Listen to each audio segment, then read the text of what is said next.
Well, we're going to do Revelation chapter 14 today. You will need a pencil and a pencil and an eraser and maybe another pencil. I just showed the same pencil 3 times though, so that doesn't really count. We're going to do Revelation chapter 14 and Revelation 13. The last chapter we did was all about the monster beasts. And now Satan called up these blaspheming monster beasts who were going to try to kill the Christians and cause all sorts of havoc and trouble. And God says that you need to have the patience of the saints. This is calling for the patience of the saints, and that it was going to be a really hard time. These monster beasts were going to come in. And we remembered that God had this sign. I invented that sign of a cross and a heart. God had a sign for his that he marked his people with, but then the beast had their own sign of a 666 on the head or on the hand. And so we ended that chapter 13 with a really, just a sad, kind of exciting to draw, a really sad chapter to think about, that Satan has these huge monster beasts. He's got these monster beasts with all this power and trying to get them to worship the idols and worship the beasts and getting the people to do all these terrible things and hurting the Christians. Mr. Dan, Mm-hmm. what does the 666 mean? Good question. We didn't have a time to talk about that last time. Okay. In the Bible, the number 7 is a good number. It's a whole number, right? 7 days in a week. That makes it a good whole number. And so sometimes when you see the number 7, that's good and perfect and whole. Is 6 7? No. No. It's close, but it's not right. It's not perfect. It's not whole. And so I think that that's the idea, that Satan has this number. And is it the perfect number of God? No, it's imperfect. It's 6. And it's not just 6, it's 3 times. 3 is another good whole number. But if you have 3 of the wrong number, then that's kind of bad. That's my guess. That's what most people kind of think. Because the Bible doesn't say exactly why 666 is the mark of the beast. If you're doing math problems and you accidentally get up to 666, don't get scared. It's just math. Ooh, one of the Kips has their hands up. It's kind of like the bad thing about the how Satan made up his own mark is just kind of like he's just trying to be like God, like have his own mark. He's trying to like do just like what God did. So I think that's right. I think that's a really good point. He was trying to copy God on a lot of different things, and so he tried to copy God with a mark. And can he do the perfect number? No. So he does the imperfect number. So I think that's what 666 means. That's my guess anyways. All right, well, we are going to start reading through Revelation chapter 14 as soon as my phone wakes up here. All right, there we go. And we ended with this guy who has the mark of the beast on his head. Now we're going to, basically chapter 14 is, it's still telling the same story, same vision.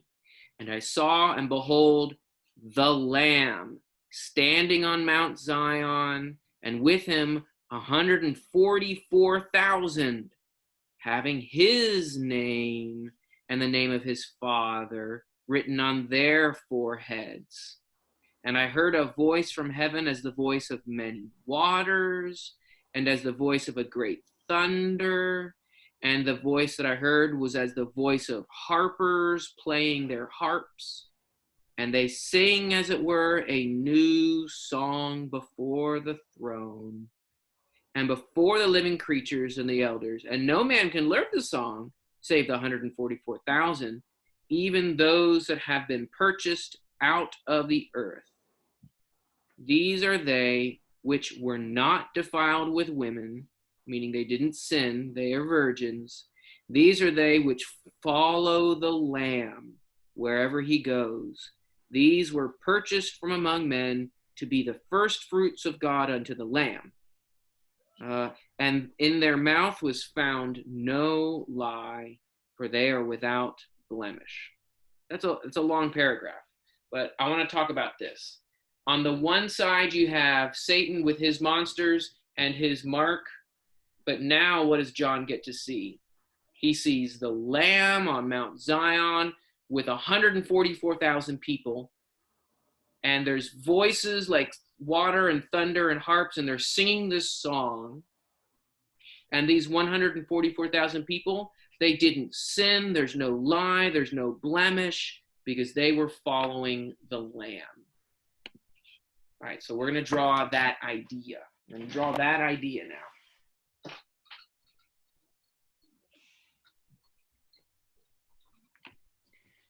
So what's the first thing that he sees?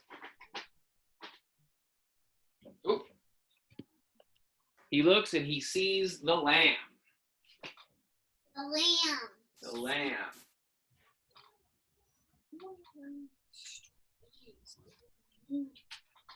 One, two, three, 4, 5, 6, 7. 1, 2, 3, 4, 5, 6, 7. I think he just has a normal number of feet. And where is the Lamb standing? He is standing on Mount Zion, so you can draw a mountain. Did I tell you guys the trick to make it look like a mountain? Is that you put snow on it? Right now it doesn't look like much, but if you do this, that looks like the snow on the top of a mountain. So, well, kind of, not really. Oh well. So he's standing on Mount Zion, and who is standing with him? 144,000 people. I don't know if you're going to draw 144,000 individual people, but I'm not. I'm not going to draw that many. 1, 2, 3, 4. I'll do 4. Now, are these people good people, bad people, smiling people, sad people? What are they like? Good people. They're good people. They're with God because they did not sin. We can say no sin. There's no blemish. What does blemish mean? Do you know what a blemish is? No, sir. A blemish is, sometimes people talk about it if you get, it's like a bad mark, or if you get a sore on your face and people, oh no, I gotta cover it up with makeup. That's a blemish. So I don't think the point here is that they have clean skin, but rather they were not marked with sins. So they were clean people. Like the Old Testament talk about clean and unclean. These are the clean ones. And what does he hear? He hears a voice that sounds like great waters. You can draw the waters coming down. That's what that sounds like. It also sounds like thunders. So you can draw a cloud. And I guess I'm going to make it a black cloud. That doesn't look very good, but that's okay. Black cloud with lightning.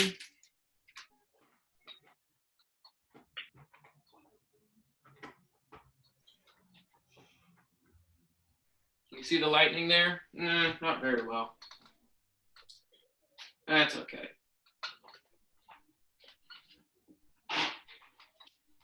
And it also sounds like harps singing, so I'll just draw some little old-fashioned harps. It looks like I only have room for one.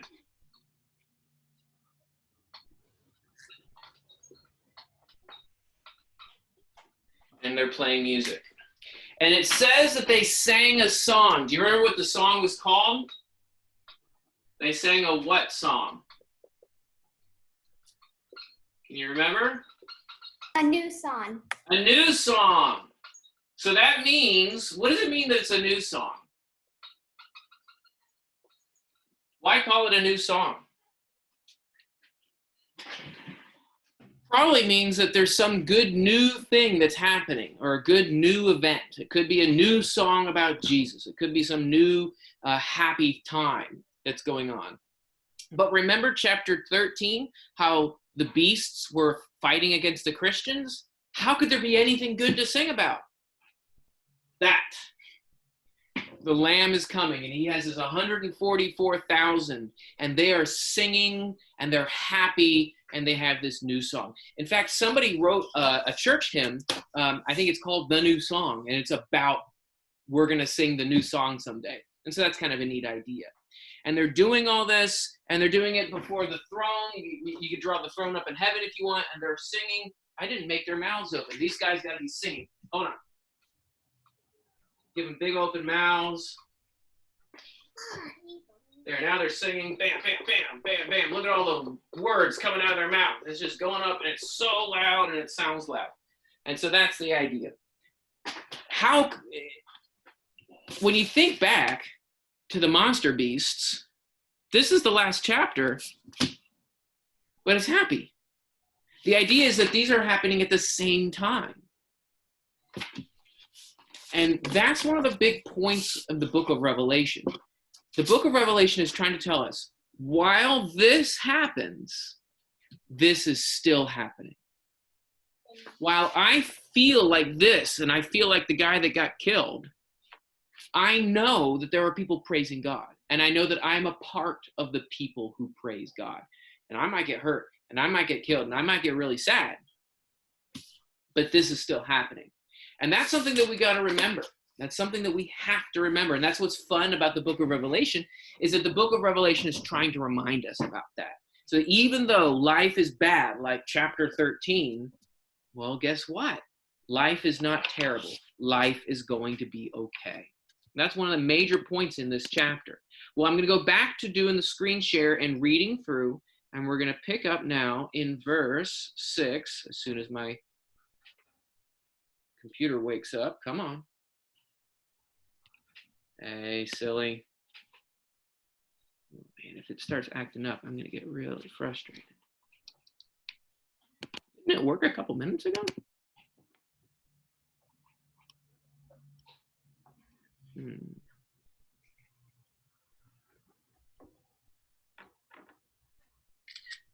No, don't take a picture. All right, hold on. I'm going to pause the recording for a second. All right, well, my phone's still acting up, so I'm just going to try to figure out another trick to see if that'll work. What I'll have to do is read, and I'll have to erase and probably write up there some more, but that's okay.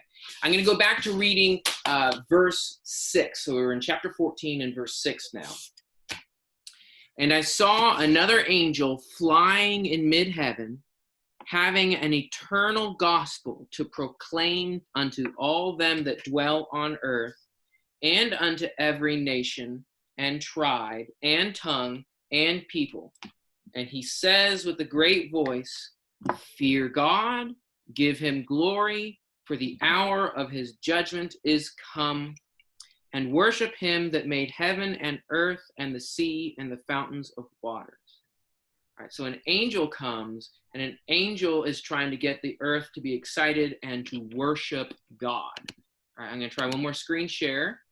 And if it works, it works. Oh, it's working. Nice. Yes. This is good. All right. Thank you for being patient, everyone. All right. So he sees this angel, because this is really, I wanted to draw this on paper because we have a lot of little drawings that we've got to do. He sees an angel flying, so we got to draw an angel, and the angel is going to be yelling aloud. I'll just do it down here like that. So he can put, sometimes I like to draw hands up here and this open mouth, and he's yelling out and proclaiming. Now you can draw his hair flowing in the wind because he's flying, it sounds like. So there's the angel, and oh, I guess you got to draw wings. There's his wings. So there he is, and draw two little stubby feet going behind him. All right, so there's the angel, and he is crying out. Okay? And he cries out with an eternal gospel. And what does the word gospel mean? Do you remember what that word means? It means good news. So he has this gospel, the gospel, and it's good news, and it's eternal. And it might just be the message about Jesus, because really the gospel of Jesus is eternal. And he tells all the earth and all the nations that they need to fear God, to give him glory, for the hour of his judgment is come, and worship him that made the heavens on earth. So basically, you need to fear God. You need to give him glory, give God glory, and you need to worship him. And why do you need to do that? Because he's going to judge. If you don't pay attention to God, and then he comes and he judges you, is that judgment going to go very well for you? No. And so I think what he's doing is he is warning all the people. Hey, everybody, you need to fear God. You need to give him the glory. Now, some of the people were like these people here, and they were already praising God. So they're going to be okay. But what about these people with the wrong mark? I think that's the judgment that he's talking about. And he's warning them. The time of judgment is here. Okay, let's keep reading. All right, get the paper ready. And okay, so that's the first angel. Let me draw number 1 up here. All right. And then a second angel. So you can draw number 2 if you're going along with your text, or if you just want to draw another angel. I don't have enough room to draw the angel, so I'm just putting number 2. A second angel followed, saying, "Fallen, fallen is Babylon the Great, which has made all the nations to drink of the wine of the wrath of her fornication." And so this is angel number 1. I'm going to count him for angel number 2 too, okay? And what does he say? He says that something fell. What fell? Babylon. Babylon is a city. So you can draw a city if you want. I'm going to draw a city, and there's its gates. I'll put a big gate here, and there's like a wall, and I just draw it like a medieval castle city, even though that's probably not what it looked like. All right, so there's my city of Babylon. And then to draw fallen, you can draw an arrow going down, or you can try to draw crumbling walls. Here's something funny. The city of Babylon, it fell in the Old Testament. It was destroyed a long time before the book of Revelation was written. And they didn't rebuild it in that day. So what's it talking about? Everybody knows that Babylon fell. So why do you think it's talking about Babylon? Because it's bad and it's going to have judgment? Yeah. I think it's using an Old Testament city name to talk about a new one. It's almost like it's saying there's another Babylon and it's going to fall today. Okay, I think that's what's going to happen. And what does it call Babylon here? It says this is what it did. This city made all the nations to drink the wine of the wrath of her fornication. Wait a minute. All of a sudden, the city is a what? It's a lady. And that's going to be how Babylon's talked about for the rest of the book. So you also have to draw a lady. Is she a happy lady or a bad lady? A bad lady. She's a bad lady. So you got to draw a frowny, angry, bad lady. And you can draw earrings on her if you want.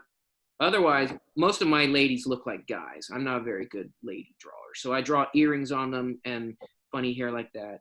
And it kind of makes up for the strong chin and cheekbones that I give them. So there's her hair, and I'm drawing her that she is falling like that. And there's her hand going that way, and she's unhappy because she is falling.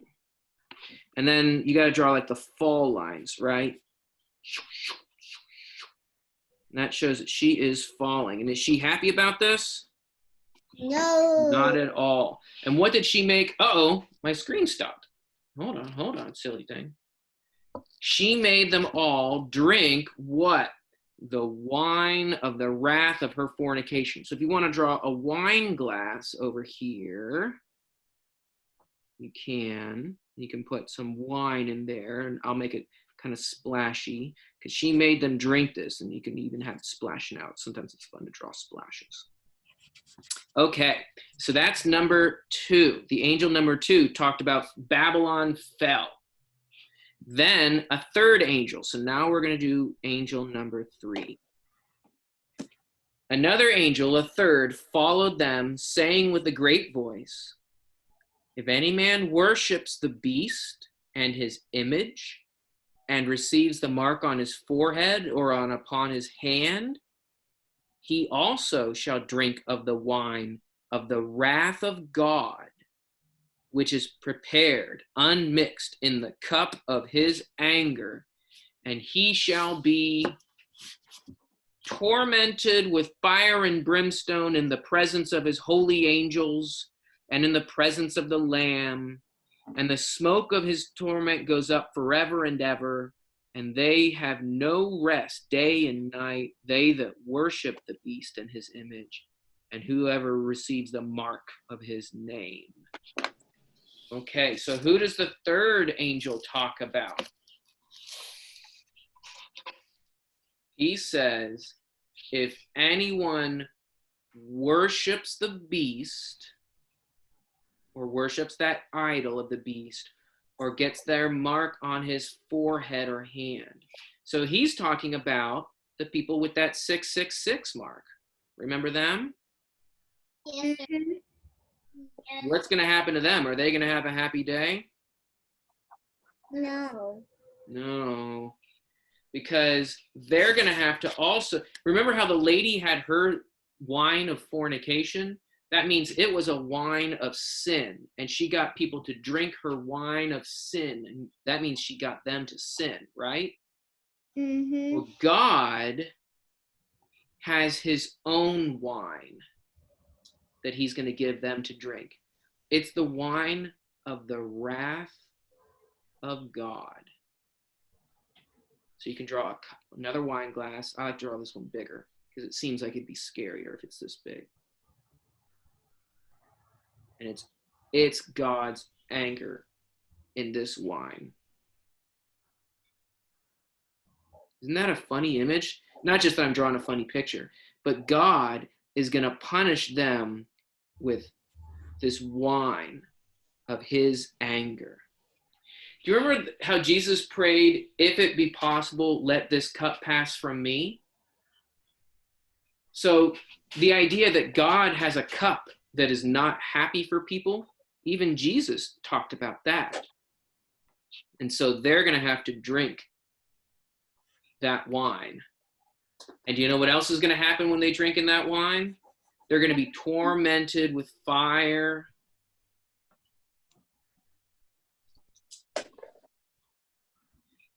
And they're going to be tormented with fire forever. And brimstone. So what? And brimstone. Fire, that's right. Fire and brimstone. I better draw some brimstone marks. I don't know what that was. Brimstone? It's like the super hot, fiery stuff, I think. It just makes fire even more uncomfortable. Fire and brimstone, and then there's smoke forever. Isn't the fire basically like the lake of fire? Like whoever, I always got scared of this because I remember making mistakes with pen and pencil in my Bible. But like whoever like crosses out or adds to the word of God will get thrown into the lake of fire or something like that. Yeah, that's something that we see at the end of the book of Revelation. Mm-hmm. Yeah, I always got scared by that in case like I made mistakes of I'm not really drawing or like writing or getting lines on the wrong part of my Bible, like on the words. I always got scared that like that's like taking away if it gets crossed out. Mm-hmm. I always got scared of being cast down, but yeah. Well, that makes sense because we're not supposed to change God's word, right?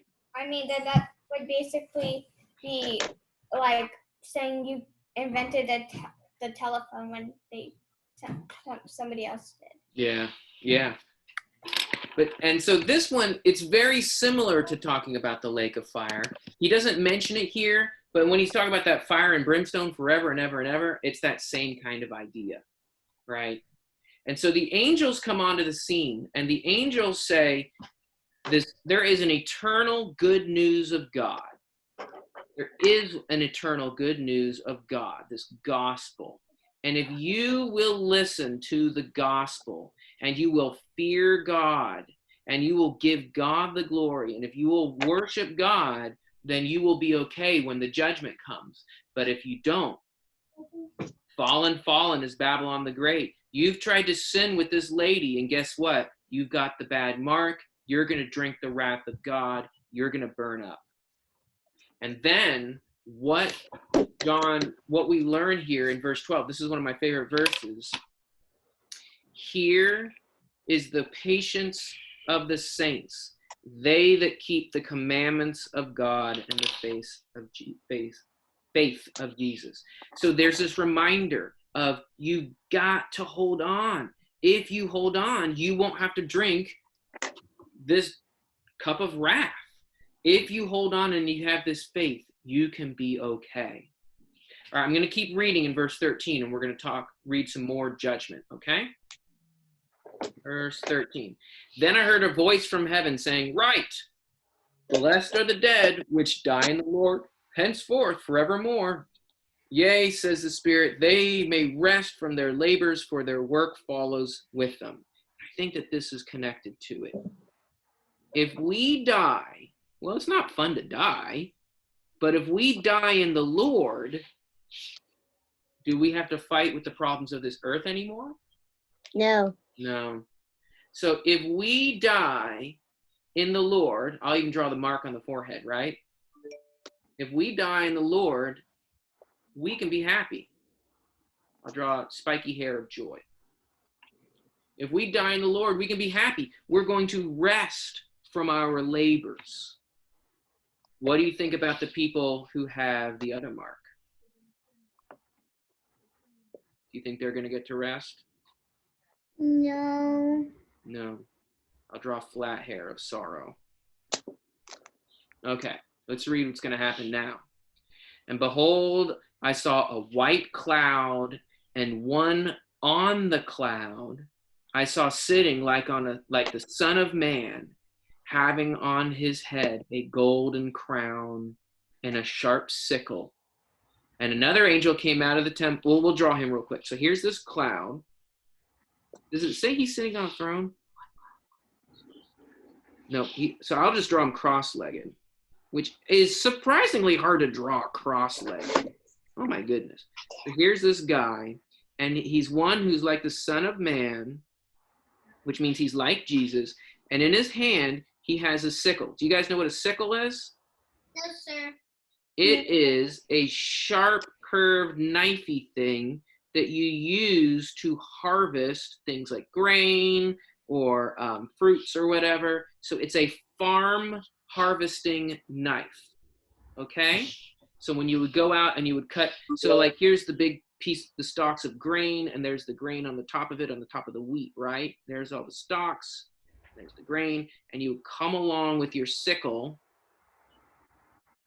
and you would cut it, and then you would tie these up, and you would take them off, and that would be your harvest, okay? So here is somebody sitting on the cloud harvesting. Let's see what the harvest is going to be like. And another angel came out from the temple, crying with a great voice to him that sat on the cloud, "Send forth your sickle and reap, for the hour to reap has come, for the harvest of the earth is overripe." Doesn't that sound like judgment? Judgment. Some of the parables use reaping the harvest as the time of judgment story. And he that sat on the cloud cast his sickle on the earth, and the earth was reaped. So here's a question. Do you think he was really harvesting grain? If he's No. from heaven? Who's he harvesting? His people. He's harvesting people. Right? Mm-hmm. Okay, so there he is. He's harvesting people. Now let's read a little bit more about this. So one of them harvests them, and it says they're reaped. And it doesn't sound like this is bad. And so my guess is these are the good people that get to go up to be with God. And the reason I say that is because the next people don't. So I think this first harvest is those who were with God. Okay? I'm not totally sure about that, but it's a good guess. Verse 17. And another angel came out from the temple which is in heaven. He also had a sharp sickle. So here we'll draw this other hand holding a sharp sickle. Another angel came out from the altar, he that had the power over the fire, and he called out with a great voice to him that had the sharp sickle, saying, Send forth your sharp sickle and gather the clusters of the vine of the earth, for the grapes are fully ripe. So what is he harvesting? Grapes. He's harvesting grapes. So you can draw a bunch of grapes. Do you think that really there are angels in heaven that need to come down to earth to get grapes? No. I don't think so. So what do you think this is supposed to be? People. Yeah, this is still talking about harvesting people, I think. Okay. But what do you do when you harvest grapes? Sometimes you just eat the grapes, right? Yeah. Let's see what they do with these grapes. And the angel cast his sickle into the earth and gathered the vintage. That's a way of talking about for the wine, because you can turn grapes into wine, right? Gathered the vintage of the earth and cast it into the wine press. Have you guys heard about a wine press? Yeah. All right. So what you do is you get this big press, and it's a big pit circle kind of thing, and it has a spigot, probably like a spigot, kind of like a faucet, and you put all the grapes inside. Okay, so there's grapes. You got to pretend that it's all full of grapes. So he harvested the grapes and he puts them in here. People still do this today, some. Okay, how do you turn the grapes into grape juice? You stomp on them. You stomp on them. Cast into the wine press, the great wine press of the wrath of God. So now you got to draw angry eyes on this wine press so that we know this is the angry wrath of God wine press. And the wine press was trodden without the city. So now you get to draw a giant foot coming. You can draw a heel and bones coming out, and they're there, an ankle bone, and there's the bottom of the foot, and it is going to stomp them. You can draw a toenail if you want. So does that sound like a happy harvest? No. No. So it's really rough, and the wine glugs out, right? Yeah. That would be the idea. And the wine press was trodden without the city, and there came out, hold on, my phone fell asleep again. Wake up. The wine press was trodden without the city, and there came out blood from the wine press. Ugh. So you guessed that the grapes weren't just grapes, that the grapes were people. If blood is coming out, then I think we're right, huh? Wonder how much blood. The blood came out even unto the bridles of the horses, as far as 1,600 furlongs. Okay, so here's the idea. Here's a horse. It's the most beautiful horse in the world, okay? Even though this is a bad drawing, pretend I did an amazing job. There's a horse. Wow, he's kind of dumpy looking, but that's okay. And the bridle is right up here, right? Well, he's got to have a tail. And so much blood came out of that stomping wine press that it got deeper and deeper and deeper, about that deep, up to the bridle of a horse. How much blood is that? A lot. That's a lot. That's over your head, deep in blood, for about 300 miles. This is one of the most disgusting things in the whole book of Revelation. what is the point of such a gross picture? Well, what did the angel say back here? Well, yeah, that's right. There was the sickle. But before the sickle angel, this first angel said, yelling out loud, Gospel. yeah, the gospel. Fear God. Give him the glory. Worship him because judgment is coming. And what does judgment look like when it happens? Pretty gross. Pretty awful. I'm going to make this an upset horse because he doesn't want to sit in blood. That's gross. The judgment of God is horrible. It's going to be drinking his wrath. It's going to be watching a city fall. It's going to be burning in brimstone. Now, here's the thing. Here's the thing to remember. Life can get that bad and scary. But even when that's happening, we know who has the power. We know that even if I am sad, even if I hate this, even if I don't want this to be anymore, there is a God. He's doing what he can to take care of us. And if we fear God and glorify God and worship God, then we can be a part of the good reaping that goes up. But if we don't, I think this is what we've got to look forward to. And I don't look forward to that. Any questions? That's the end of the chapter. I mean, I'm just saying that stomping on the wine press is just really gross. It is.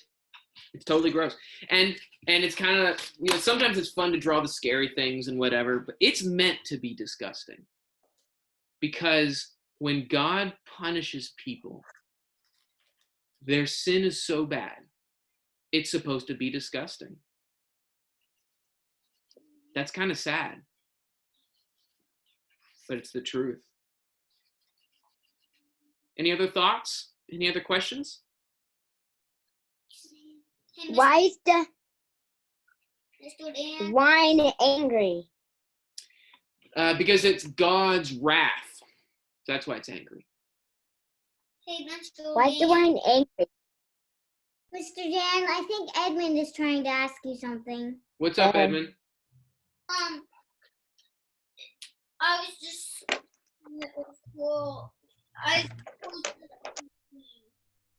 I was just wondering what it meant. If you feel God, like if you were afraid of God. Oh, because the angel said to fear God? Okay. I think the point there is when they were getting the mark of the beast, it's because they were afraid of the beast and they were going to do what he said. And there's somebody scarier than that beast. God is love. But if God can punish you like this, then that also means that we need to be afraid of God and respect God and obey him. It's a good thing to be afraid of God. And then we can learn to love him too. That's a good question.